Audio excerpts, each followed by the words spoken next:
By 2026, Inter Miami is a $1.2 billion enterprise, a club woven into the cultural and economic identity of South Florida.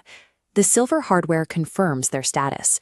They are the 2025 MLS Cup champions, fielding a roster led by World Cup winners.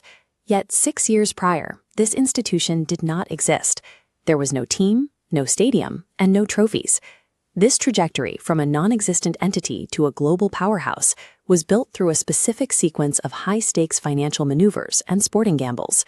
The architecture of the franchise dates back to 2007, when David Beckham joined Major League Soccer. His contract included a clause allowing him to purchase a future expansion team for exactly $25 million. In 2018, Beckham partnered with local billionaires Jorge and Jose Mas to fund the project and officially trigger that expansion option. The ownership promised a brand that matched the city itself: glamorous, globally relevant, and instantly competitive. Drafting a marketable brand in a boardroom is relatively simple.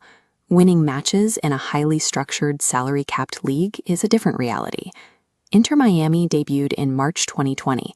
The global pandemic immediately halted the season, forcing their first home games to be played in entirely empty venues. Early attempts to force success with signings like Blaise Matuidi and Gonzalo Higuain resulted in a disjointed roster that cycled through managers without establishing a tactical identity. This line graph tracks the club's descent through the standings. By mid-2023, the team was in last place in the Eastern Conference, trapped in an 11-game winless streak. Without a rapid injection of momentum, the club's billion-dollar ambitions were positioned to collapse under the weight of their own hype. In the summer of 2023, Lionel Messi chose to sign with the worst team in Major League Soccer. His impact was immediate. Coming off the bench against Cruz Azul, Messi curled a stoppage-time free kick into the top corner, snapping the 11-game winless streak. Within weeks, he scored 10 goals in 7 matches, leading the team to its first trophy, the 2023 Leagues Cup. His presence created a massive pull on the global market. Former Barcelona teammates Jordi Alba, Sergio Busquets, and Luis Suarez quickly migrated to Florida to enter his orbit. Beyond rescuing a single season, Messi's arrival moved the economic floor of the entire league, turning Miami into the anchor for a new, globalized era of North American soccer.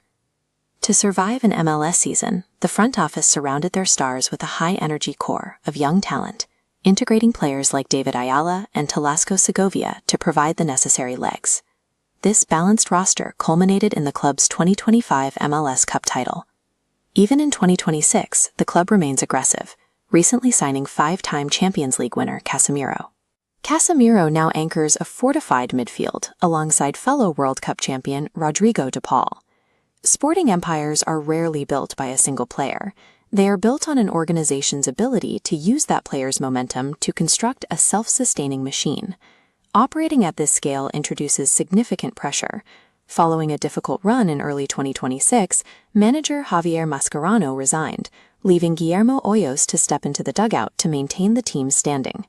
The long-term future of the project was secured when Messi committed to a contract extension through the 2028 season.